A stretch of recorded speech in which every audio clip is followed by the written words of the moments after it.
예배하고자 오늘 이 자리에 우리가 모였습니다. 하나님, 모든 가정마다 모든 부모님들과 우리의 자녀 또 이 나라와 민족 가운데에 하나님 성령의 충만한 권능이 부어지는 밤이 되어지게 하여 주옵소서. 우리 유성도 목사님의 말씀을 통하여서 우리의 가정이 살아나는 놀라운 역사를 경험하게 하시고, 하나님 우리의 머리 대신 예수 그리스도만이 각 가정 가운데 주인 되어주시고 나타나는 놀라운 역사가 있기를 소망하며 이 모든 말씀 예수님의 이름으로 기도드립니다. 아멘. 우리 주님께 영광의 박수를 드리겠습니다. 할렐루야. 아멘. 네, 오늘의 우리 FT 강사를 소개하도록 하겠습니다. 다음 세대를 사랑하는 너무도 열정적인 주님의 목회자. 오셨나요 벌써? 네, 너무 빨리 나오셨네. 가정을 너무 사랑해서 부모가 되어 자녀로 살아가기 원하는 너무 멋진, 제가 존경하는 우리 이성도 목사님 강사로, 우리 첫 주 강사로 문을 딱 여십니다. 우리 박수로 오른손 들고 할렐루야로 맞이하겠습니다. 할렐루야.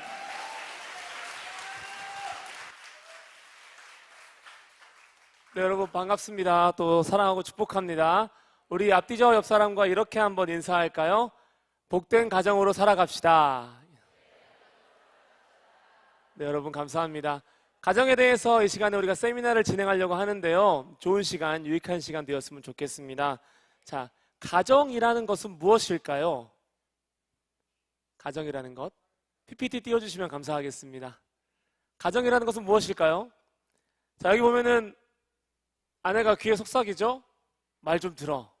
남편이 뭐라 그러죠? 당신부터. 내가 머리잖아. 이렇게 이야기를 하고 있는데요, 여러분 가정이라는 것, 오늘 주제는 가정의 정의, 가정의 소중함에 대해서 우리가 배워보려고 하는데요, 특별히 제가 아는 사람이 이런 얘기를 했습니다. 교회들이 모두 부흥을 외칩니다. 제가 아는 사람이 어떻게 얘기했냐면, 가정이 다 무너져 가는데 어떻게 교회가 부흥할 수 있습니까? 가정이 성령 안에서 회복돼야 교회가 부흥합니다. 이런 얘기를 저한테 하더라고요.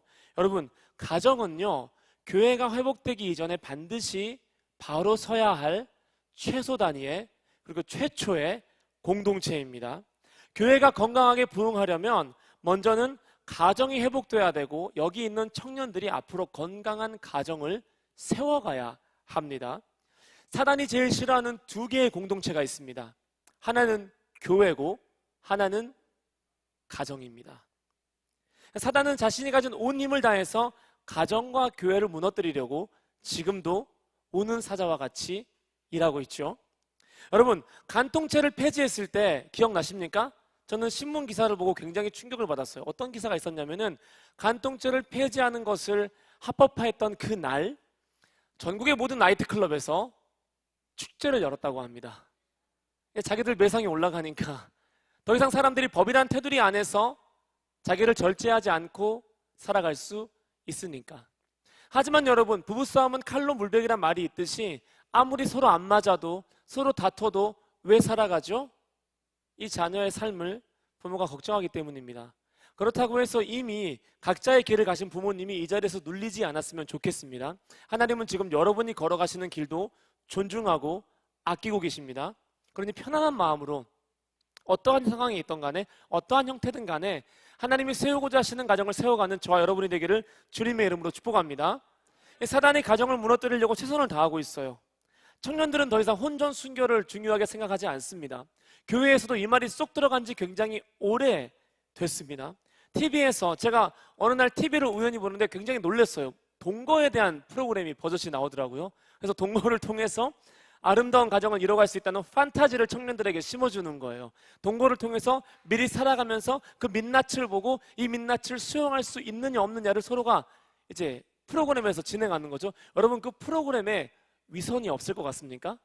진실한 민낯 같습니까? 그렇지 않습니다. 진짜 민낯은 결혼해야 드러나는 거지, 프로그램에서 동거한다고 드러나는 것이 아니지요. 근데 모든 매스컴과 프로그램과 컨텐츠들이 동거를 아름답게 포장하고 있고 지혜 있는 삶이라고 이야기하고, 또한 청년들은 결혼을 하면 무엇을 포기하죠? 출산을 포기해요. 사회를 탓하면서 이 사회가 출산하기 어려운 구조를 만들었다, 이런 말들 합니다. 근데 보세요 여러분, 우리 할아버지 시대는요, 제 할아버지 시대는 6.25 시절에도, 그 어려운 시절에도 우리 아빠 엄마를 낳고 길렀습니다. 우리 아버지 어머니는요, IMF라는 전대미문의 국가적 위기를 맞이한 상황에서도 저희를 낳고 길렀고 여러분 그때 고등학교, 대학교 다니고 계셨죠? 막 아니면 사회에 들어가거나 결혼을 준비하고 있거나 그때 남부럽자에게 키우기 위해서 우리 부모님들은 최선을 다했습니다. 그런 시대들이 있었지만 지금 청년들은 가정을 포기하고 양육을 포기하는 시대에 이르렀습니다. 그렇게 가정이 흔들리자 교회가 함께 흔들리기 시작했습니다. 교회는 절대 가정 없이 설 수가 없거든요. 오늘을 사는 우리에게 가정을 훼손하려는 사단의 전략을 파괴시킬 은혜와 사랑이 필요한 줄 믿습니다. 자, 제가 문제를 하나 내드리겠습니다. 자, 나의 가정은 땡땡인가 땡땡인가? 자, 혹시 답 아시는 분 계세요? 재성아, 너는 알 것 같아. 잠깐만 기다려줘. 재성아, 너무 고마워. 자, 우리 가정은, 나의 가정은 저기 마스크 쓴 친구 뭐죠? 한번 맞춰볼래요? 아, 정답이에요. 앞으로 나오세요. 앞으로 나오세요.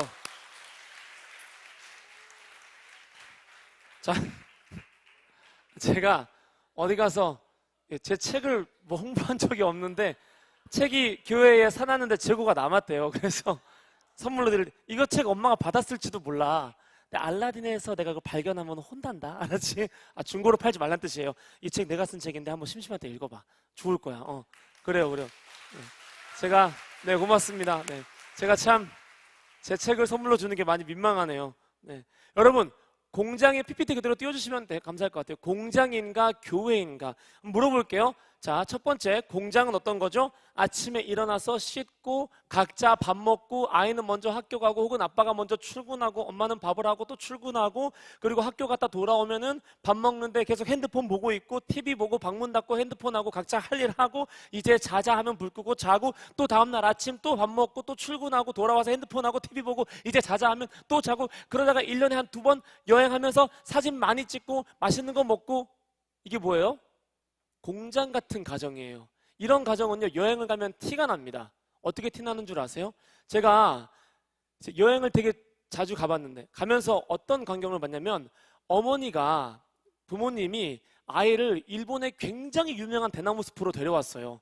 이 아이를 데려오려고 얼마나 많은 돈이 들었겠어요. 비행기 값이며 숙소 값이 장난 아니겠죠. 저도 아이를 낳고 키워보니까 아이와 함께 어디를 여행 갈 때는요 정말 뼈를 깎아야 돼요. 몇 달 전부터. 정말 어려워요. 근데 이 아이가 그 아름다운 길을 지나가면서도 계속 투덜거리고 짜증을 내는 거예요. 그러자 그 엄마가 이렇게 말했습니다.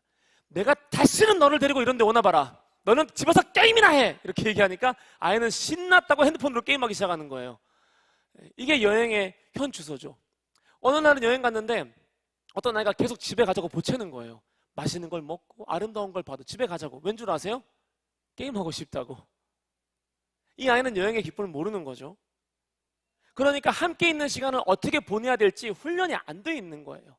함께 있는 시간에는 훈련이 전혀 안 돼 있는 거예요. 우리 가정에 규칙이 하나 있습니다. 뭔 줄 아세요? 식사할 때 아이들은 장난감 식탁에 올려놓지 않기, 저는 핸드폰 만지지 않기. 그러니까 서로 마주보고 침묵이 흘러도 밥을 같이 먹어야 돼요. 제가 핸드폰 하잖아요. 그러면 제 아들이 아빠! 이렇게 하세요. 근데 지는 또 장난감 만지고 있어요. 그럼 나도 너 그만 만져. 이렇게 얘기하고 그렇게라도 대화를 이어가고 밥을 먹으면서 서로 눈을 마주보고 대화하는 방법을 익혀갑니다. 여러분, 식사할 때 제발 핸드폰 하거나 다른 거 하지 마세요. 왜냐하면 내 앞에 있는 사람을 존중하고 그 사람의 눈을 마주보고 그 사람과 사소한 이야기를 하는 것, 이것이 가정이 가진 순기능 중에 하나입니다. 공장 같은 가정은요 계속 돌아가요. 그래서 대화할 줄 모르고요 시간을 어떻게 보내야 되는지를 몰라요. 그런데 교회 같은 가정은요, 제 예를 들어보겠습니다. 제가 교회를 사임을 했는데 공부를 하려고 하나님이 그때 첫째를 주셨어요. 그러니까 무직인 상태에서 아이를 주신 거예요. 사람들은 너무 많은 걱정을 해줬습니다. 주변에 시어머니가 정말 많아지더라고요. 정말 시어머니 천국이었어요. 어딜 가든 친구를 만나도 시어머니, 선배를 만나도 시어머니, 후배를 만나도 시어머니, 정말 많았어요. 근데 어느 날 아내와 함께 길을 걸어가는 제가 얼마나 많이 자존감이 낮아졌었냐면은 길가에 아이 옷을 하나 파는 거예요. 근데 내가 그걸 보고 그 가격표를 보고 어떤 생각했냐면 내가 평생 이런 거 하나 아이에게 사줄 수 있을까? 못 사주겠지라는 생각이 들 만큼 제 자존감이 많이 떨어졌어요. 그리고 공부를 하러 갔는데 공부를 하러 가서도 직업이 없었어요. 그러니까 따로 돈을 버는 수입이 없었습니다. 그러니까 하루가 너무 버겁고 성적은 안 오르고 시험은 매주 있고 사람의 자존감이 바닥을 치는 거예요. 그리고 육아는 지치고 아이들 재워보셨죠? 갓난아이 재울 때 내가 시체가 되었구나 이런 생각할 때가 많아요. 아이를 눕혀놓고 핸드폰도 하면 안 되고 그냥 가만히 이렇게 누워있어야 돼. 누워서 1시간 안 자면 화가 나요. 하지만 화를 못 내요. 못 자니까. 그리고 나서 나오면요 한 9시, 10시가 됩니다. 그렇게 매일매일 살다 보면은 내 아내가 여자로 보이지 않고요 전으로 보여요. 등을 맞대고 야 빨리 수류탄 던져 이런 전으로밖에 안 보이는 거예요. 그때 느꼈어요. 이거 위험하다. 아내가 동지로 보이고 전으로 보이는 순간 이거 위험하다 해서 서로가 사랑하기 위해서 최선을 다했습니다. 아이를 재우고 나오면요 일단 서로 허그했어요. 허그하면서 덮어놓고 수고했다, 사랑한다. 그리고 아무리 바빠도 30분에서 1시간 정도는 서로 대화하는 시간을 가졌어요. 여러분들 많이 바쁘시죠? 바쁠 거예요. 퇴근하고 밥 먹으면 거의 9시쯤 될 거예요. 그럼 또 뭐 준비해야 되죠? 새벽 기도 갈 준비하셔야 돼요. 좋으시겠어요? 새벽 기도 안 나오셔서. 저는 정말 쫓겨요. 시간에 쫓겨요. 지금 안 자면 내일 못 일어난다는 시간에 쫓겨서 정말 표정이 밝으신 거 보고 무슨 소리지 하는 거 보니까 정말 행복하게 사시는 것 같습니다. 새벽을 다 깨울지어다. 아멘. 네, 낙장 불입이에요. 새벽을 깨우기 위해서 또 이제 뭐 시간을 보내야 되는데 단 30분이라도 1시간이라도 서로 얼굴을 마주보고 사소한 이야기, 미주알 고주알, 나 열받게 했던 사람에 대한 이야기, 오늘 있었던 좋았던 일, 이런 이야기를 나누는 가정이 바로 어떤 가정이냐? 교회 같은 가정입니다. 그런 시간이 치열함을 버티게 해주었어요. 여러분의 가정은 공장인가요? 교회인가요? 기능 우선인가요? 교제와 관계 우선인가요? 바라기는 여러분의 가정이 교회와 같은 가정이 되기를, 하나님이 계시는 곳, 예수님의 표정이 드러나는 곳이 되기를 주님의 이름으로 축복합니다. 자, 다음 PPT 보실까요? 저를 한번 따라해 보십시다. 자, 시작해 볼게요. 자, 나의 가정은 자, 한 번 더. 자, 나의 가정은 하나님께서 세우신 요셉의 창고다. 맞아요, 여러분. 내 삶에 흉년이 들어도, 내가 치열해도, 삶이 버거워도 집에 들어오면요 충만하게 먹고 받고 누리고 세워져서 다시 세상으로 나갈 힘을 얻는 곳이 바로 가정인 거예요. 내 삶에 관계의 기근이 없는 곳, 재정의 기근을 타지 않는 곳, 직장 상사와 수많은 어려움들의 기근을 이겨내는 곳, 그곳이 바로 하나님이 세우신 가정입니다. 자, 여러분, 하나님이 가정을 왜 만드셨을까요? 창세기를 보시면요, 창세기에 계속 뭘 창조하시는데 계속 따라 붙는 말이 있어요. 그게 뭐냐면 보시기에 좋았더라, 보시기에 좋았더라, 계속 보시기에 좋았더라가 반복되다가 딱 한 번 끊기는 순간이 있어요. 바로 18절에 good, not good 이렇게 얘기하는 순간이 뭐예요? 남자가 혼자 사는 걸 볼 때. 네. 여기 혼자 사시는 남성 청년들 정죄받지 마시길 바랍니다. 이건 독신의 은사가 없는데 혼자 사는 사람을 볼 때 하나님이 처음으로 창조하시면서 야, 이건 좀 좋지 않다라고 말하는 순간이 바로 not good이에요.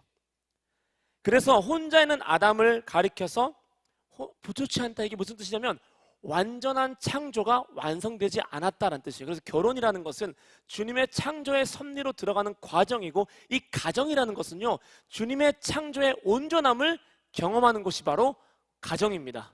분열의 온전함을 경험하는 것이 가정이 아니에요. 한국의 유명한 청년 목사님이 한 분 계세요. 이분이 고린도 전서에 가정에 대한 것을 강의하실 때 뭐라고 얘기했냐면, 결혼을 해야, 제가 되게 좋아하는 목사님인데요, 결혼을 해야 주님의 재림을 사모하게 됩니다. 그런 말 하는 거예요. 총각 때 들었어요. 무슨 뜻이지? 그러니까 뭐라고 얘기하시냐면, 여기 계신 형제님 다녔던 교회예요. 네, 3으로 시작하는 교회 목사님께서 그 얘기하셨어요. 그러니까 너무 강의를 재밌게 하시거든요. 듣는데 뭐라 얘기하시냐면, 결혼을 하면 아내와 사는 게, 남편과 사는 게 너무 힘들어서 차라리 주님이 다시 오셨으면 하게 되는 그런 기능이 가정에 있기 때문에 결혼을 해야만 주님의 재림을 기대하게 된다, 진지하게 말씀하셨어요. 네. 근데 저는요 살아보니까 다르더라고요. 가정에서 얻는 은혜와 그 창조의 완성과 영화로움이 너무 크기 때문에 주님이 다시 오신다면 얼마나 내가 아름답게 살아갈까, 얼마나 아름답게 지어져 갈까, 이걸 기대하게 되는 거예요. 주님이 천국의 모형으로 만드신 가정이 이렇게 복되고 아름다운데 주님이 다시 오신다면 얼마나 좋을까. 거짓말하고 있는 거 아니에요. 진짜예요. 여러분이 긴장하실 필요 없잖아요. 긴장해도 제가 하지. 거짓말하는 게 진짜예요. 이렇게 하나님께서 아름다운 가정을 통해서 천국의 모형을 내게 베풀어 주셨는데 예수님이 다시 오신다면 얼마나 아름다울까. 그래서 내가 재림을 사모하게 됐습니다. 제 아내랑 사는 게 힘들어서 사모하는 게 아니라 진짜로. 예. 그래서 가정은 뭐다? 하나님의 창조의 완성이고 천국의 모형입니다. 같이 읽어볼까요? 시작. 가정은 하나님의 작품이다. 주님이 디자인하신 곳이 바로 가정이에요. 주님이 색칠하시고 선을 그리시고 주님이 공간을 창조하신 곳이 바로 가정입니다. 그래서 가정은 주님이 직접 디자인한 창조의 하이라이트예요. 완전하지 않았던 not 굿이었던 사람이 돕는 배필을 만나서 굿으로 온전해지는 곳, 하나님을 닮아가는 곳, 좋지 않았던 내가 너를 만나서 좋은 인생으로 좋은 예배자로 거듭나는 곳이 바로 하나님 나라의 모형, 창조의 완성, 바로 가정입니다. 그렇다면 여러분, 하나님이 디자인한 가정은 어떤 모습일까요? 지금 여러분이 살고 있는 가정의 모습이라고 저는 믿고 있어요. 가정의 건강함과 회복을 위해서 우리가 해야 될 일은 무엇일까요? 저는 오늘 여러분에게 성경적인 남편과 성경적인 아내상에 대해서 한번 이야기를 하면서 이 세미나를 진행하고 싶어요. 실은 제가 쓴 책은요, 이제 가정의 육아를 통해서 하나님을 닮아가는 과정에 대한 책인데, 제가 오늘 그런 강의를 하지 않고 특별히 이 가정에 대해서 남편과 아내로만 집중하는 이유는 둘째 주에는 자녀 양육을 주로 하시는 강사께서 오셔요. 그리고 셋째 주에는 이제 김건모 목사님이 자녀와 함께 가정에서 예배하는 것이 얼마나 어려운지를 알려주실 거예요. 그리고 넷째 주엔 목사님이 이것을 종합하는 강의를 또 한번 하십니다. 그래서 제 역할은요, 오늘은요, 육아나 자녀에 대한 어떤 티칭이 아니라 남자와 여자, 남편과 아내에 대해서만 언급하도록 하겠습니다. 자, 다음 넘어가겠습니다. 남자와 여성에 대한 관계 정리를 한번 해드리고 싶어요. 자, 따라해봅시다. 역할이 중요하다. 자, 남자를 머리로 부르셨고 여자를 몸으로 부르셨는데 이것은요, 높고 낮음을 의미하는 것이 절대 아닙니다. 남자의 머리와 여자의 몸의 관계는 역할, 포지션을 의미하는 것입니다. 2명 이상의 공동체는 어딜 가나 역할이 있습니다. 그리고 자기 자리에서 자기 역할을 다할 때 팀이 어떻게 되죠? 승리하게 되고 그 공동체가 상승하게 돼요. 직장 생활도, 심지어는 군대에서도 어딜 가나 분위기가 좋고 잘 되는 공동체는요, 자기 역할에 충실한 사람들이 많은 곳이 바로 건강한 공동체를 이뤄갑니다. 운동 경기는요, 서로 자기의 역할을 얼마나 잘 소화하느냐에 따라서 승패가 달려 있습니다. 세계 최고의 그 선수들이 소속된 팀이 있어요. 어디냐면, 넘겨주실까요? 바로 토트넘입니다. 여기 누구예요, 이분? 이분 손흥민. 그렇죠. 이분은 누구예요? 해리케인. 네, 그래 너희들을 위해서 넣었어. 부모님들은 모르실 거야, 이 사람들이 누군지. 브라보콘 광고하는 사람인가 그런 생각할 거야. 월드콘인가 브라보콘인가.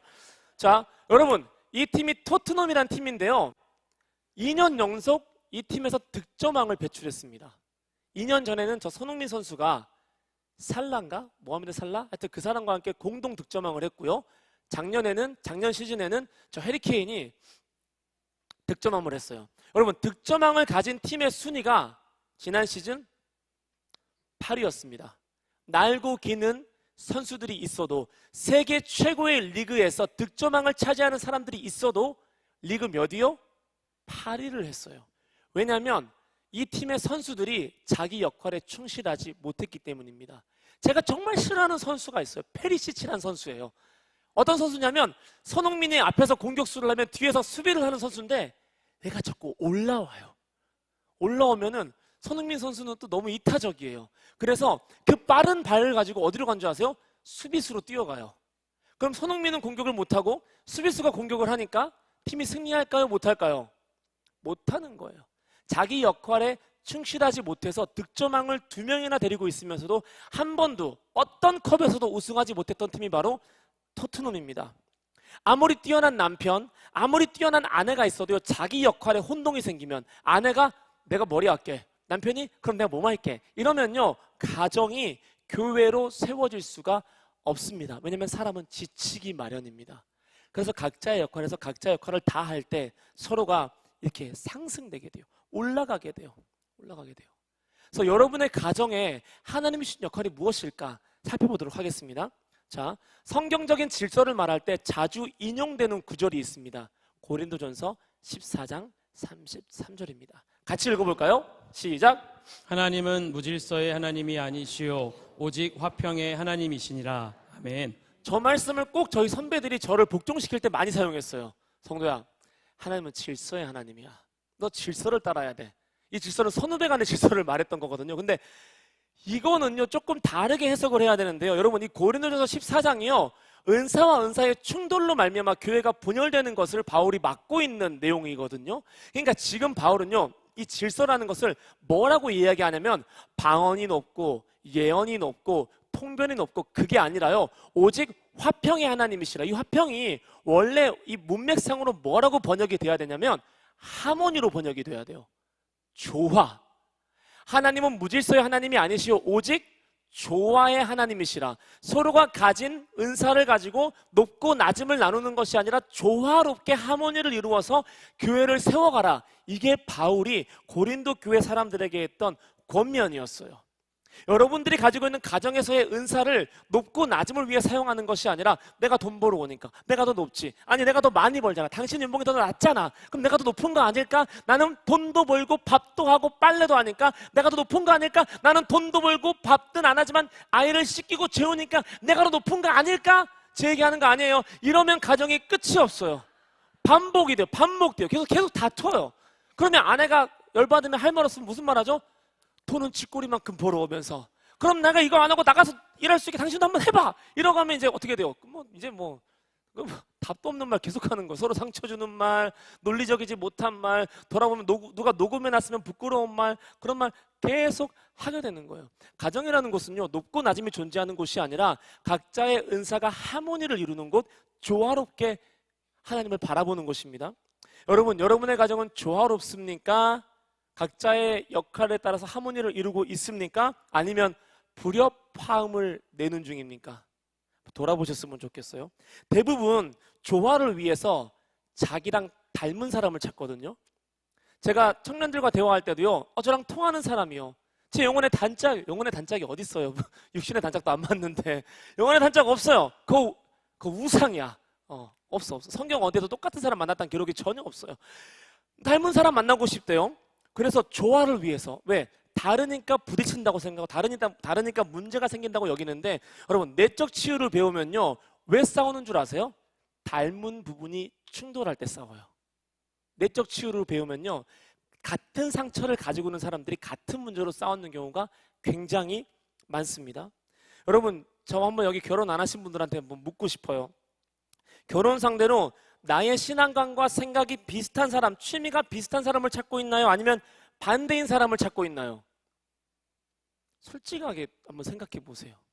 저는 반대인 사람을 추천을 합니다. 근데 이 사람이 나랑 반대 성향인데 예수님을 믿어요. 그리고 어느 정도의 이해력과 다정함을 갖추고 있어요. 그럼 놓치시면 안 돼요. 실은 나랑 반대 성향인데 이 반대 성향을 이해해줄 여지가 있고 그 이해해주는 그 논리 속에서 다정함이 있어요. 그럼 이 사람은 놓치면 안 되는 거예요. 이 사람은 꼭 잡으셔야 돼요. 왜냐하면 세상은 비슷한 사람을 만나라고 권면하지만요 믿음은요 다른 사람을 만나라고 권면을 합니다. 완전히 다른 예수님과 내가 연합한 것, 이것이 바로 믿음이거든요.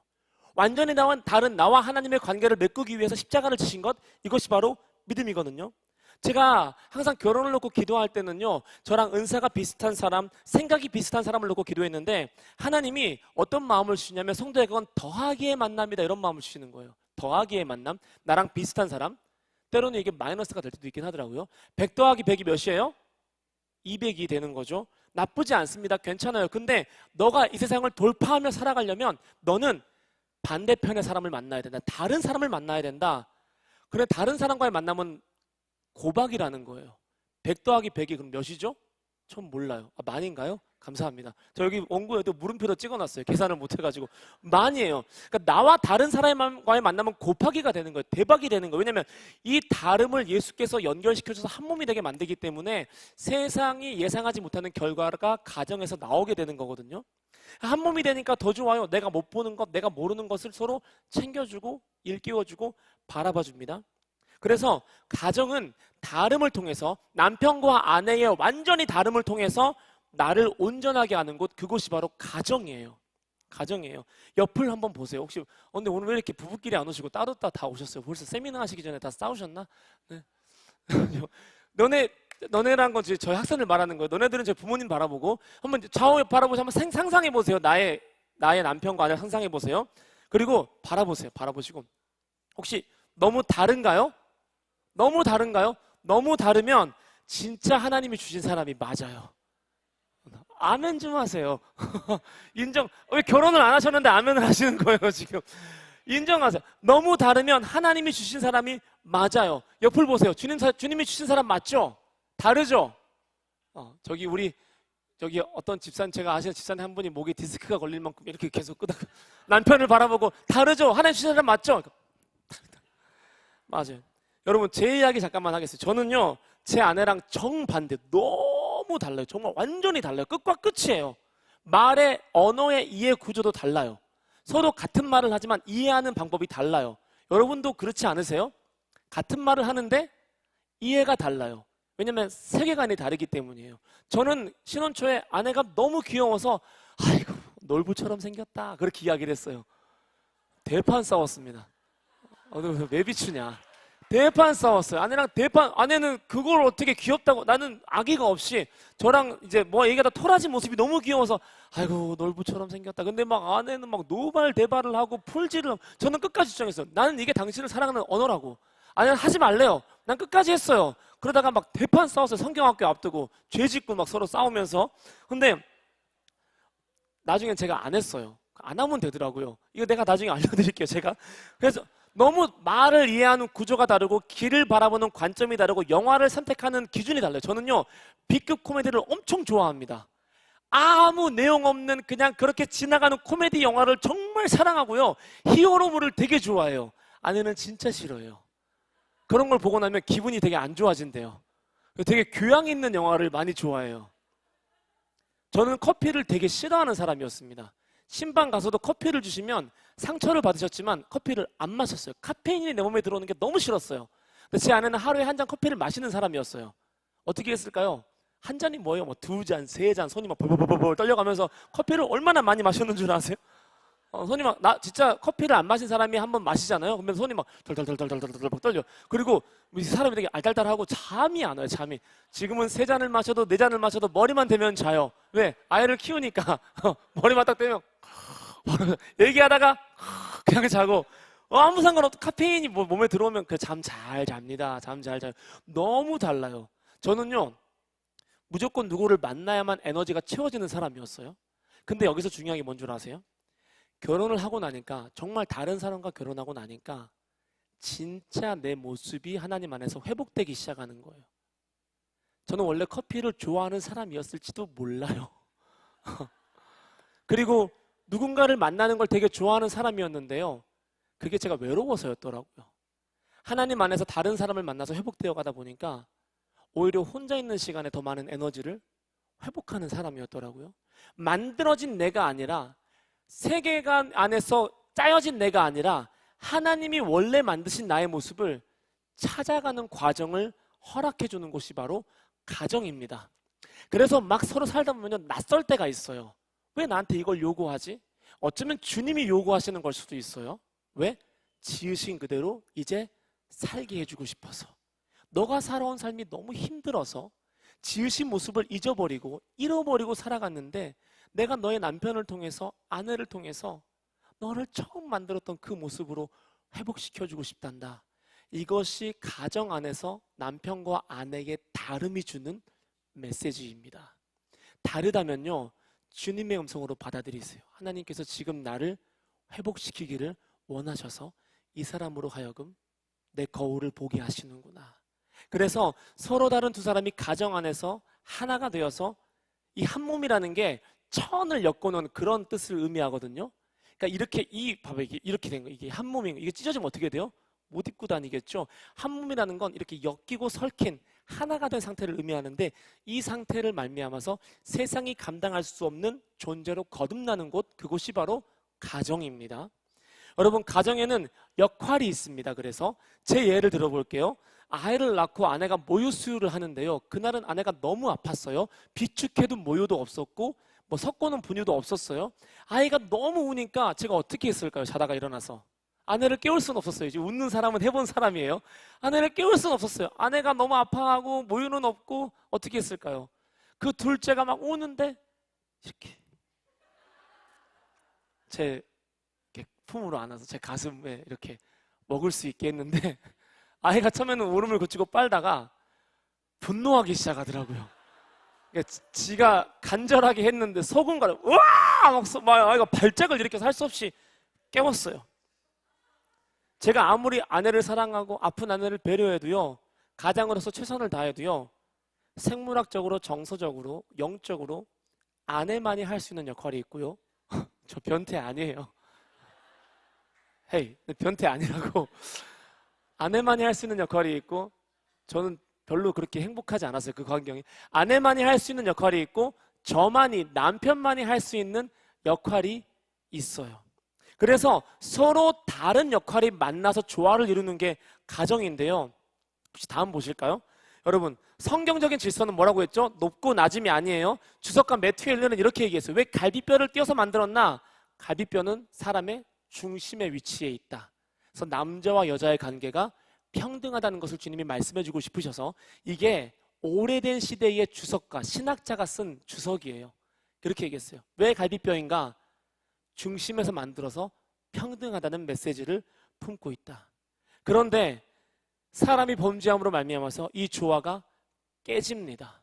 가정 안에서 내가 못하는 것이 역할의 문제가 됐었는데 이제는요, 높고 낮음, 열등감의 문제로 변질이 되어버린 거예요. 평화롭고 조화로웠던 존재들이 충돌하기 시작합니다. 서로 지배하려고. 같이 읽어볼까요? 중략 빼고 준비 시작. 또 여자에게 이르시되 너는 남편을 원하고 그러나 남편은 너를 다스릴 것이니라 하시고. 아멘. 여기 접속사 그러나가 빠져 있어요. 원래 성경에는요, 그러나라는 접속사가 들어 있어요. 그러니까 아내가 너는 남편을 원하지만 남편은 너를 다스릴 것이다. 이 말이 전 잘 이해가 안 됐어요. 원하는 건데 왜 다스리지? 뭔 뜻이지 했어요? 다음 거 볼게요. 다음에 4장 7절에 가인에게도 똑같은 말을 하세요. 읽어볼까요? 시작. 죄가 너를 원하나 너는 죄를 다스릴지니라. 자, 아멘. 똑같은 단어를 쓰고 있습니다. 똑같은 단어가 병렬을 이루고 있어요. 이럴 때는요, 문맥을 통해서 성경을 해석해야 되는데 이 단어가 어떤 뜻이냐? 원하다. 이게 뭐냐면 지배하려 하다는 뜻이에요. 그러니까 너는 남편을 지배하려 하지만 남편이 너를 지배할 것이다. 뭐죠? 지배욕과 지배욕이 충돌하게 되는 것이 바로 죄로 인한 결과였습니다. 우리는 서로를 너무도 지배하려고 해요. 바꾸려고 해요. 다스리려고 해요. 내 뜻대로 이 사람을 만들어 보려고 해요. 이 지배와 지배가 충돌하기 시작할 때 가정은 천국이 아니라 지옥이 됩니다. 여러분, 우리는 그 누구도 다스릴 수 없는, 지배할 수 없는 사람임을 믿으셔야 합니다. 받아들이셔야 돼요. 가정은요, 남편의 지배, 아내의 지배가 충돌하고 누군가의 지배력이 열등해지고 우월해져서 이게 막 이렇게 다스리는 구조가 아니라 하나님이 다스리는 곳이 바로 가정임을 믿으시기를 바랍니다. 여러분이 3장 16절과 4장 7절에서 쓰인 다스리다란 단어가요, 창세기에 어디에 똑같이 나오냐면요, 1장 23절에 똑같이 나와요. 제가 PPT 준비하지 않았어요. 해가 낮을 주관하고 이 낮의 광명체가 낮을 주관하고 작은 광명체가 밤을 주관한다 할 때 이 광명체가 낮의 광명체와 밤의 광명체가 다스린다라고 했을 때 지금 이 3장 16절과 4장 7절에 다스리다라는 뜻을 썼는데요. 반대로 주님이 사람을 창조하시면서 다스려라 말씀하실 때는 어떤 단어 썼냐면요, 1장 23절 뭐죠? 생육하고 번성하고 땅에 충만하고 정복하고 다스리라. 이 다스리라 두 단어가 서로 달라요. 남편이 다스린다 할 때 다스린다와 단어와 하나님이 사람을 창조하시면서 다스리라고 말한 단어가 달라요. 이 1장 23절에 다스리다라는 단어는요, 주님이 다스리실 때 많이 사용되고요. 이 4장 7절은요, 인간적인 다스림, 그리고 낮과 밤의 다스림. 뭐죠? 낮과 밤의 다스림? 서로 만나지 못해요. 외로운 다스림이에요. 연합이 불가능한 다스림이에요. 근데 하나님의 다스림은요, 연합할 수 있고 지킬 수 있고 세울 수 있는 다스림이 존재합니다. 그래서 우리의 다스림은 어떠한 모습이든 간에 건강할 수가 없습니다. 만약에 여러분의 가정에 지배와 지배의 욕구가 충돌하고 있지는 않습니까? 내 뜻대로 바꾸려고 하고 다스리려고 하고 혹은 자녀를 지배하려고 하고 이런 모습이 있다면 빨리 그 자리를 하나님께 내어드려서 하나님의 다스리심을 가정으로 초청하셔야 됩니다. 자, 여러분 쌍두사람 뱀이 있어요. 제가 뱀을 싫어해서 좀 짧게 편집했는데요. 이 머리 둘 달린 뱀이요, 일반 뱀보다 수명이 낮대요. 오래 못 산대요. 일반 뱀보다. 왜 그런 줄 아세요? 둘이 이렇게 싸울까요? 막 이렇게 싸울까요?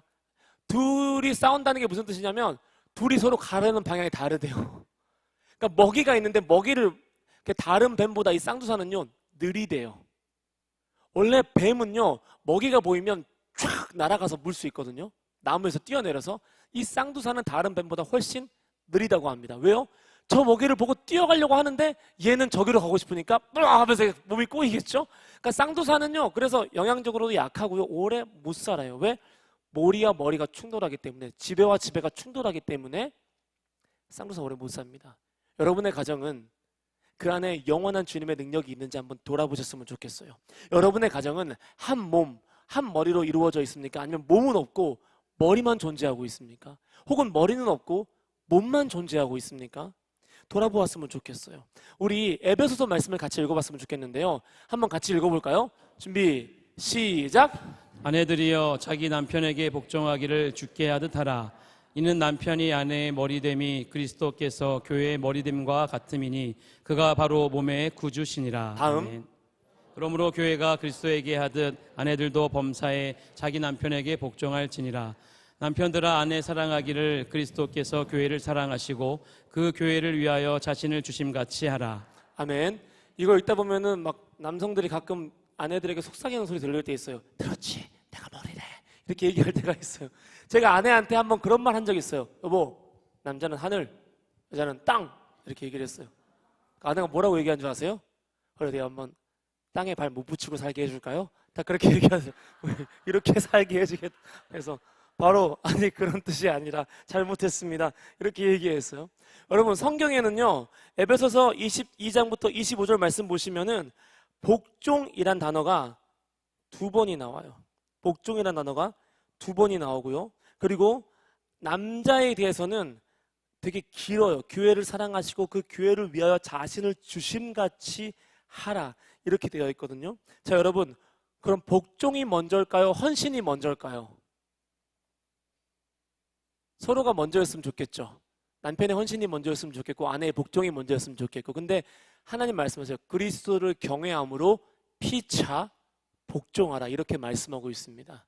이건 동시에 이루어지는 일이 되어야 합니다. 두 가지가 동시에 잘 작동할 때 복종과 사랑이 헌신이 자기를 주는 것이 동시에 이루어질 때 가정이 회복되거든요. 자 우리 다음 보실게요. 자 두 사람이 충돌을 해요. 두 사람이 충돌을 해요. 부딪혀요. 그러면 먼저 포기해야 할 역할을 부여받은 사람이 누구일까요? 아내일까요? 재성아 네가 벌써 그걸 어떻게 알았니? 남편이에요. 네, 남편입니다. 저를 그렇게 째려보시면 안 돼요. 남자분들 가정이 충돌할 때 아내와 나의 의견이 충돌할 때 제일 먼저 포기해야 되는 사람은 바로 남자입니다. 남편이에요.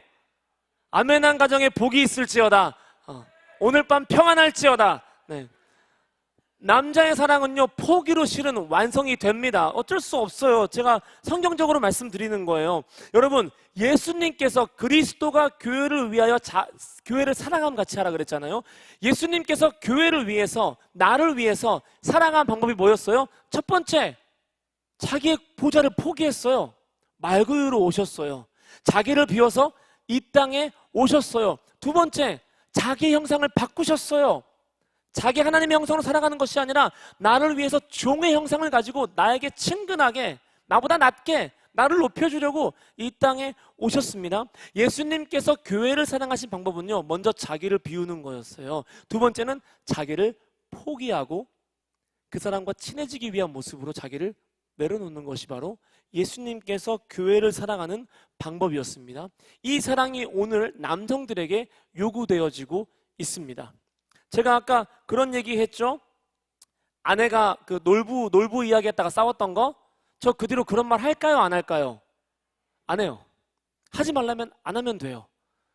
저희 아내는 장난을 되게 싫어해요. 전 장난을 너무 좋아해요. 장난을 못 치면 되게 힘들어요.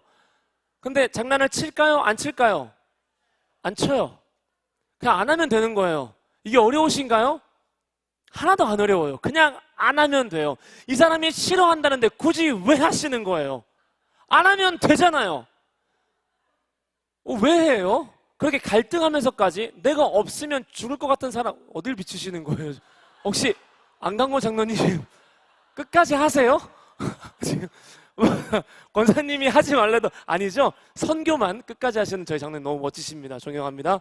갑자기 비춰서 너무 당황해서 어디를 비추려고 했던 거야? 우리 집사람 그만 비추세요. 저도 오늘 집에 가서 평안해야 돼요. 평안해야 됩니다. 여러분, 싫으면 그냥 하지 마세요. 특히 남성분들, 아내가 싫어한다 하지 마세요. 왜냐? 제가 진지하게 얘기할게요. 내가 한때는 이 사람 없으면 죽을 것 같아서 간절했던 사람이 바로 아내예요. 그러니까 안 하시면 돼요. 취미가 많으세요? 자기를 비우세요. 종의 형체를 가지고 서로 사랑하세요. 지금 아내분들 긴장하시는 게 뭐예요? 얼마나 아내한테 많은 걸 요구하려고 남자를 이렇게 까고 있을까?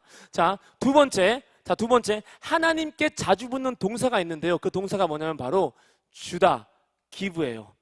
요한복음 3장 16절 독생자를 주셨죠.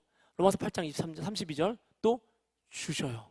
하나님은요 항상 사랑을 표현할 때 주다라는 동사가 같이 따라 붙습니다. 그래서 남성은요 자기 옆구리를 give, 내어줌으로써 하와를 얻은 거예요, 실은. 그래서 남자의 사랑에는 항상 포기와 내려놓음과 주는 것이, 드리는 것이 필요합니다.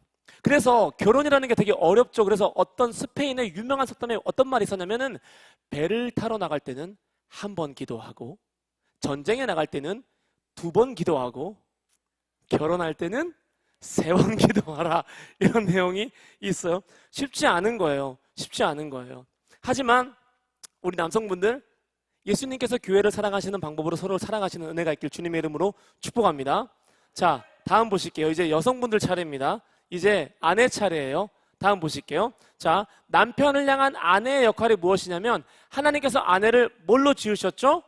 돕는 배필로 부르셨어요. 지으셨어요. 만드셨어요. 이 돕는 배필이라는 히브리어 단어가 에제르라는 단어인데 이 에제르가요, 다음 보실까요? 어떤 뜻이냐면 군사적인 용어를 말해요. 위험에서 구해내다, 무엇으로부터 구원하다, 그리고 성령님을 가리킬 때도 이 단어가 쓰입니다. 그리고 하나님이 이스라엘을 도우실 때도 같은 단어가 사용돼요. 이 돕는 배필이라는 것은 실은 헬퍼, 이게 필요해? 내가 해줄까? 이게 아니라요, 적극적으로 전쟁터로 들어가서 이 사람을 끄집어내는 역할을 하는 사람이 바로 에ゼ르예요. 한번 이 단어가 어디에 쓰였는지 볼까요? 아내를 지칭하는 돕는 배필, 이 단어가 성경에 어디에 쓰였냐면요, 볼게요. 넘겨주세요. 신명기 33장 29절 너는 행복한 자로다. 그는 너를 돕는 방패시요. 여기에 돕는 배필과 똑같은 말이 쓰였어요. 또 다음 보실까요? 성소에서 너를 도와주시고, 시편 20편 2절 말씀. 또 다음 보실까요? 시편 115편 9절에서 11절 말씀. 의지하라, 그는 너의 도움이시오, 그는 너의 도움이시오, 그는 너의 도움이시오. 여기도 똑같이 돕는 배필, 하와의 역할을 이야기할 때 에제르란 단어가 동시에 쓰였습니다. 자, 다음 보실게요. 그 다음에 124편 8절 우리의 도움은 천지를 지으신 여호와께로다. 이 도움도 똑같은 단어가 쓰였어요. 그래서 아내의 역할은요, 실은 남편을 구원하는 존재입니다. 구원하는 존재예요. 네. 아내의 역할은요, 남편을 그 전쟁터에서 끄집어내주고 보호해주는 역할을 하나님이 너무 어떻게 육체적으로는 남자보다 가녀린 여성에게 이 임무를 준 거예요. 신기하죠? 남성에게 준 게 아니라 여성에게 보호자의 역할을 주신 겁니다. 자, 다음 볼게요. 제가 이 사진을 보고 좀 많이 울었어요. 제가 좀 힘들 때 제 집사람이 이 사진을 저한테 보내줬어요. 자기 걸 딱 빼가지고 남자한테 건전지를 채워주는 거예요. 이게 저는 아내의 헌신이고 아내의 역할이라 생각합니다. 남성분들 우리가 아무리 포기해도요, 이 정도까지 포기하지는 않았던 것 같아요. 아내는요, 이렇게 살아가는 모습들을 제가 자주 봅니다. 나로 말미암아서 여러분들, 특히 아내분들, 나로 말미암아서 내 남편이 세상에서 환난에서 낮은 자존감에서 영적인 위기에서 구원을 경험해야 됩니다. 나의 존중과 섬김과 기도로 말미암아서. 왜 남자를 머리라고 했는 줄 아세요? 옛날 사람들은요, 머리가 지시한다고 생각하지 않았습니다. 가슴이 지시한다고 생각했어요. 머리가 감정을 느낀다고 생각하지 않았습니다. 가슴이 감정을 느낀다고 생각했어요. 그래서 콩팥이든 어디든 어느 한 기관이 이 감정과 지시를 담당한다고 생각을 했습니다. 왜 남편이 머리였냐? 이건 전쟁 중에 좀 전투 용어인데요. 전투 중에 다른 곳이 다치면 치료가 가능해요. 조금 심하게 다치면 불편해도 살아갈 수 있습니다. 근데 머리에 칼이 들어오고 머리에 활이 들어오면요, 끝이에요. 더 이상 살 수가 없어요. 그리스도께서 교회의 머리라고 말씀하셨는데 이것은 지배하는 존재가 아니라 교회에 그리스도를 잃으면 교회의 생명은 그걸로 끝이 난다. 이걸 의미하는 거예요. 그리스도를 잃으면 교회의 생명은 끝이 난다. 마찬가지로 가정에서요, 아무리 못난 남편이라 할지라도요, 남편이 상하면 가정의 모든 선한 기능이 정지됩니다. 그 기능이 죽어버려요. 사랑하는 여성분들, 아내분들, 존중하는 언어를 많이 사용하세요. 실은 우리 남자들이 밖에 나가서 존중받는 말을 들을 기회가 많이 없어요. 보고서 하나를 내도요, 저도 군대에서 보고서 많이 써봤는데요, 막 구겨가지고 던져요. 던지면서 야, A4 100장을 써도 너 같은 보고서는 정말 보기가 힘들다, 뭐 이렇게 막 혼도 나고요. 정말 모두가 힘들겠지만 특별히 밖에서 좋은 소리 하나도 못 듣는 게 어찌 보면 남편의 삶일 수도 있습니다. 혹시 여러분들 그런 말 한 적 있어요? 월급은 뭐 얼마나 벌어오면서 그런 말 한 적 있으세요? 회개하세요.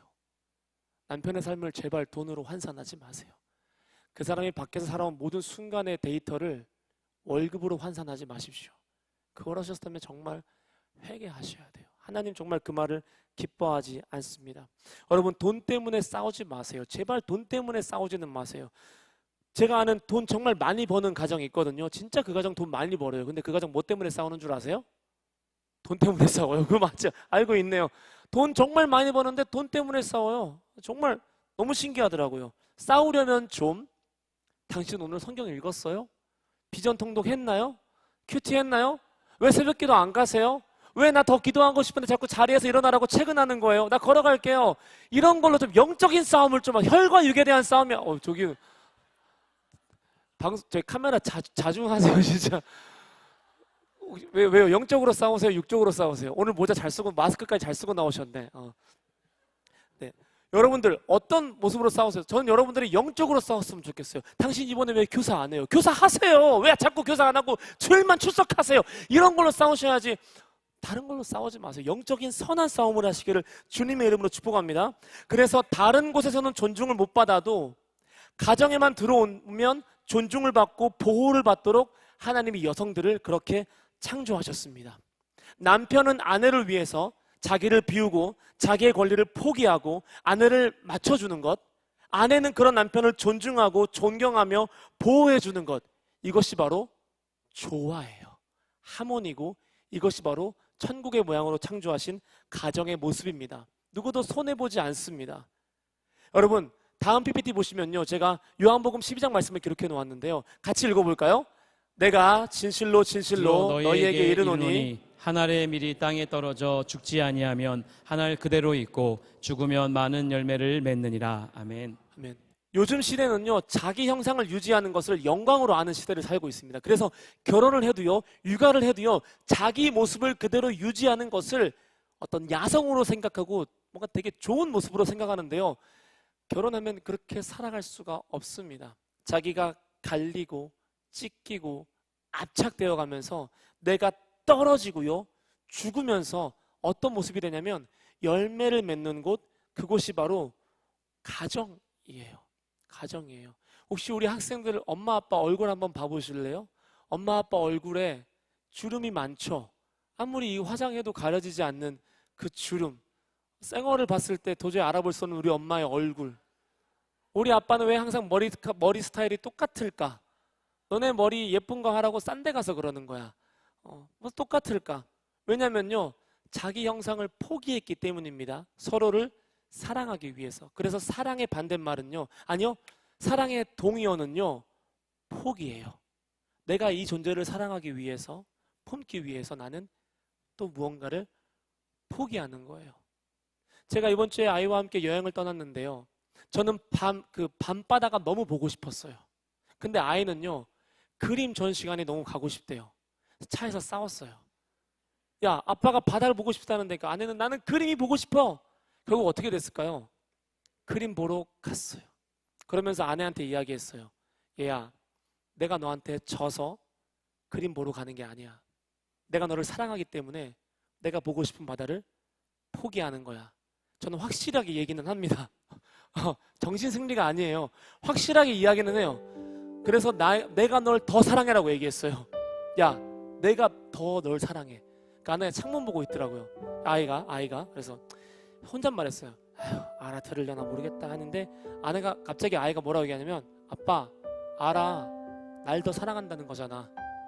그러면 이제 그 다음에 기대되는 아름다운 스토리가 뭐예요? 아빠 그냥 바다 보러 가자 아닐까요? 아이는 그대로 딱 입을 딱 까불고 그림 전시관으로 끝까지 갔어요. 저는요, 포기하는 그 양이 사랑의 양이라고 생각을 합니다.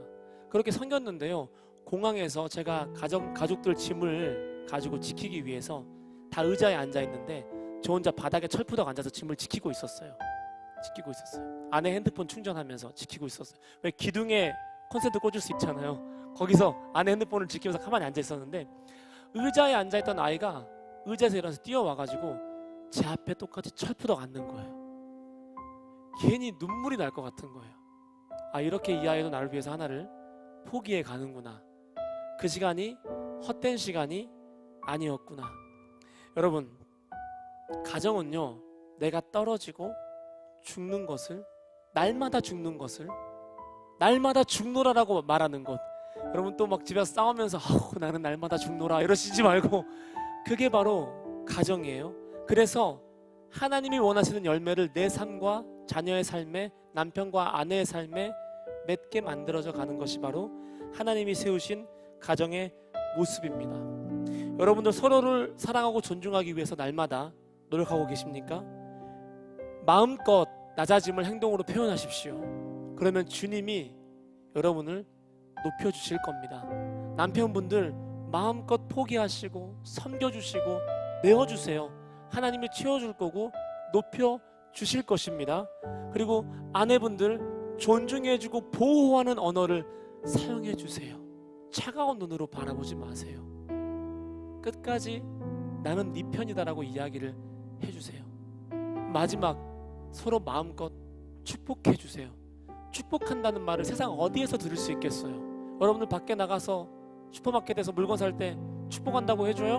돈 내면은 잘 먹겠습니다, 축복해요, 이런 말 들을 수가 없어요.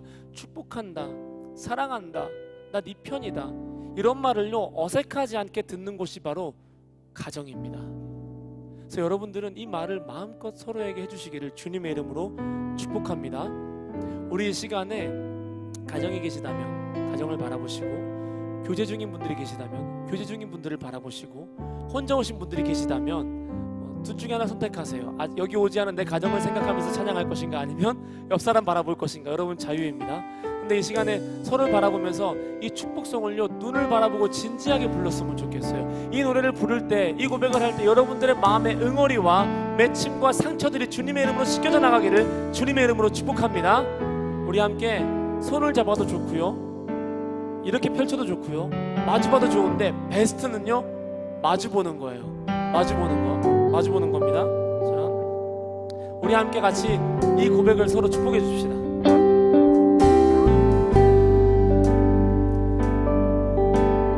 함께 찬양하는 너의 노래. 이건 좀 바라보시라니까요. 서로 바라보시면서 어려움과 꼭 자녀가 사이에 있으면 자녀를 보고 있어요. 부부가 서로 바라보시고요. 주를 바라보는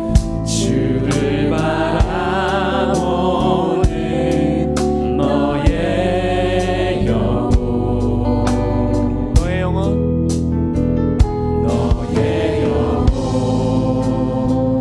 우리 볼 때 얼마나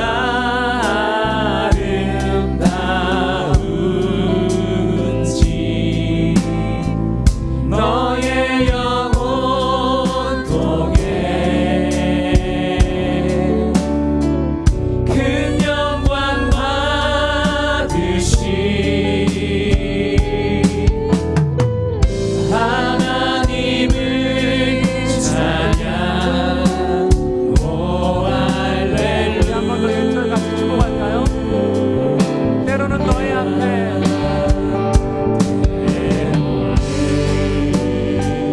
너의 앞에 어려움 많았죠?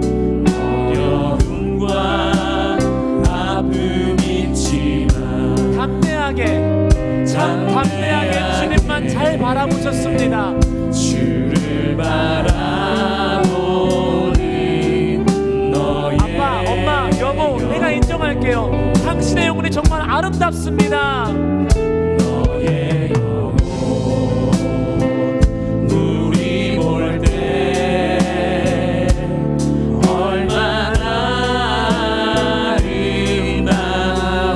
아름다운지 너의 영혼 통해 큰 영광 받으시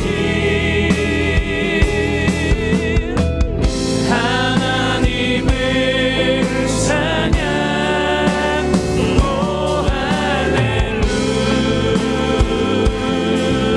너의 영혼 통해 큰 영광 받으시길.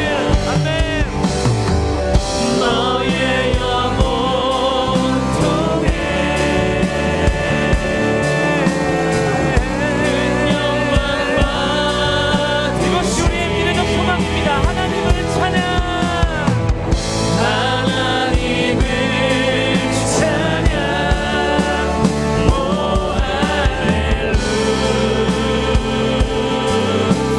할렐루야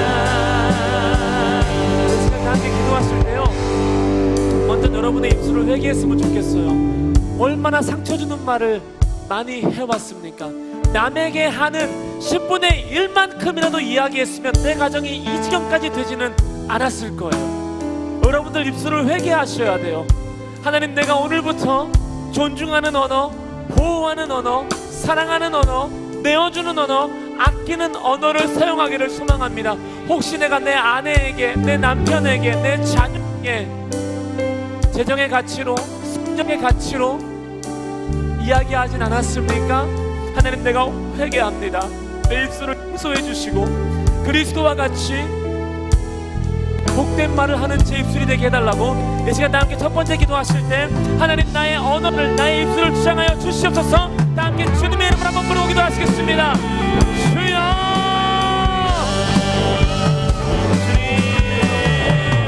너의 영혼 통해 하나님, 이러한 말을 했어야 했습니다. 하나님, 나쁜 말이 아니라, 아픈 말이 아니라, 죽이는 말이 아니라 당신의 영혼을 통해서 하나님이 영광을 받으실 거야. 당신은 택한 족속이야. 당신은 왕 같은 제사장이야. 내가 그 말을 했었어야 했는데 내가 차마 그 말을 못했습니다.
자녀를 혹은 부부를 서로 바라봤으면 좋겠습니다. 그리고 저를 따라서 이야기해 볼게요.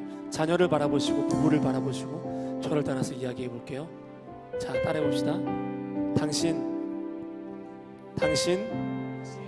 힘들었지. 지금까지 잘했어. 당신이 최고야. 한 번 더 할까요? 나한테는 여전히 당신밖에 없습니다. 아멘이십니까? 이 시간 여러분 서로 축복할 텐데요. 하나님의 약속에 대한 찬양이에요. 이 찬양으로 마음껏 축복하세요. 여호와는 너에게 복을 주시기를 원하며 너를 지키시기를 원하시며 여호와는 그 얼굴을 너를 향하여 드사 은혜와 평강 주시길 원하노라. 너를 보배롭고 존귀하게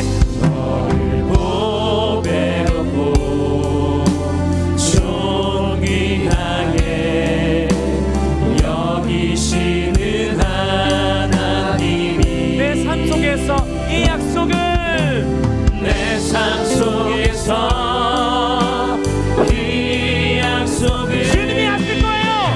신실하게 이루시리. 하늘에 신령한 것으로 땅에 기름진 것으로 너를 복주시고 지키신 하나님이 너의 영혼 잘 되도록 은혜 베푸시며 평강으로 인도하시니 너를 보배롭고 존귀하게 보배롭고 존귀하게 여기시는 여러분 믿으세요. 하나님이 이 약속을 이뤄가실 것입니다. 내 삶 속에서 내 삶 속에서 이 약속을 신실하게 하나님 오늘 하늘문을 열고 해동을 축복하소서. 하늘에 신령한 것으로 땅에 기름진 것으로 너를 복주시고 지키신 하나님이 너의 영혼 잘 되도록 너의 영혼 잘 되도록 은혜 베푸시며 평강으로 하늘의 신령한 인도하시니 것으로 아멘. 하늘의 신령한 하나님 오늘 마음껏 부어주십시오. 회복을 갈망하는 가정들에게 하늘의 신령한 것과 땅의 기름진 것을 넘치도록 부어주시옵소서. 너의 영혼 잘 되도록 너의 영혼 잘 되도록 은혜 베푸시며 평강으로 인도하시니. 한 번 더 기도하실 때요, 내 자녀를 향한, 내 남편과 아내를 향한, 내 부모를 향한 미래적 소망을 가지고 축복하는 기도를 했으면 좋겠어요. 하나님, 내 남편이 이렇게 살아갈 것입니다. 내 아내가 이렇게 회복될 것입니다. 내 아이들이 이렇게 신실하게 살아갈 것입니다. 이런 미래적 소망을 가지고 축복하는 기도를 다 함께 주여 한번 부르고 하시겠습니다. 주여! 하나님 축복합니다. 지금은 아무것도 보이지 않지만 하나님이 이루시는 것을 믿고 내가 이들을 축복합니다. 하나님 축복합니다. 땅에 기름진 것으로 너를 복주시고 지키신 하나님이 너의 영혼 잘 되도록 은혜 베푸시며 평강으로 인도하시니. 그래서 소망과 행복이 나오게 하여 주시옵소서. 나의 사랑으로 말미암아, 나의 성경으로 말미암아, 나의 가족이, 나의 남편이, 나의 아내가, 나의 자녀가 하나님의 신령한 것과 기름진 것과 자연에게 하심이 참 충만하게 이루어질 줄 믿습니다. 하나님 오늘 하늘의 문을 여시고 가정을 회복하셔서 하나님이 일하시며 우리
이제 이 시간 마지막 기도를 할 텐데요. 마지막 기도는요, 하나님 내게 주님을 바라보는 믿음의 은사를 달라고 기도를 하셔야 됩니다. 아멘. 여러분, 제가 저를 잠깐만 오픈하자면요, 저는 이혼한 가정에서 나고 자랐습니다. 부모님이 이제 중학교 때 딱 저희 중등부 학생들 나이 때 서로 이혼하셨어요. 엄마는 자기 길을 가고 싶다고 가버리셨고요. 아빠는 그런 저희를 먹여 살리기 위해서 망동을 뛰시면서 지방 다니시면서 그렇게 사셨어요. 근데 그러니까 그렇게 살아가니까 가정을 이룰 자신이 없는 거예요. 제 안에 어떤 믿음이 있었냐면 나는 가정을 이루지 못하고 죽을 거야 라는 믿음이 있었어요. 도저히 행복한 가정을 그릴 수가 없었습니다. 그런데 제가 결혼을 하면서 가정이라는 걸 이뤄가야 되니까 제 안에 제가 의심되는 거예요. 내가 가정을 끝까지 지킬 수 있을까? 내가 가정을 세워갈 수 있을까? 나도 실패하면 어떡하지? 이런 두려움이 항상 마음에 있었거든요. 그래서 결혼하기 전에 아내에게 물어봤어요. 당신 나 믿어요? 이렇게 물어봤어요. 그러면은 뭐 어떻게 대답했을까요? 아, 믿죠, 이렇게 얘기했을 것 같죠? 아내는 이렇게 얘기했습니다. 아니요, 이렇게 얘기했어요. 뭐라고 얘기했냐면 나는 당신이 믿는 하나님을 믿어요, 이렇게 이야기했습니다. 여러분, 이 시간 여러분이 구하셔야 될 것은요, 믿음입니다. 하나님이 온전케 하실 거라는 믿음, 신실하게 그 약속을 지킬 것이라는 믿음, 하나님께서 하늘의 문을 여시고 신령한 것과 땅에 기름진 것으로 나의 가정을 채울 것이라는 믿음이 저 여러분에게 있어야 할 줄 믿습니다. 이 시간 함께 마지막으로 간절히 기도할 때는 하나님 나에게 믿음의 은사를 주시옵소서. 어떠한 상황과 환경 속에서도 믿음으로 주님을 바라보게 하여 주시옵소서. 다 함께 주여 한번 부르고 믿음의 은사를 구하며 기도하시겠습니다. 주여!